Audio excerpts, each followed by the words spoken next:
Dejas ir šobrīd mans dzīves sastāvdaļa, mans dzīves mērķis, jo bez dejām nav dzīves, bez dejām nav kustības, bez dejām nav prieka un laimes.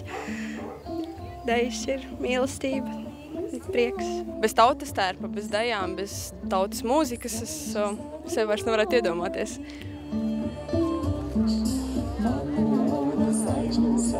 Ar visiem mākoņiem, naudas laišana segu ar visiem mākoņiem.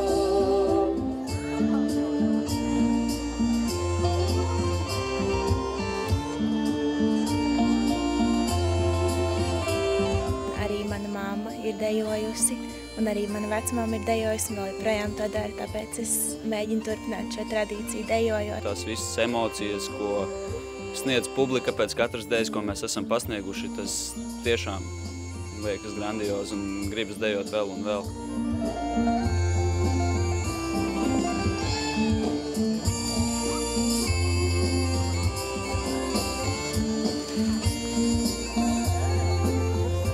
Rīmenī skaista pilsēta, skaista vieta, tātad dejošana būs skaista, uzstāšanās būs skaista, smaids būs līdz ausīm, kājas vienkārši pašas celsies gaisā, kājas būs nostieptas, kā vēl nekad.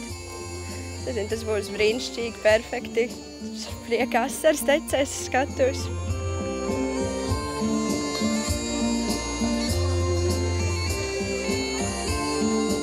Dejošana Itālijā būs gan kā pienākums, gan kā atpūta, jo, manuprāt, mūsu kolektīvs var apvienot abus. Vienkārši ļaušos tam visam piedzīvojumam.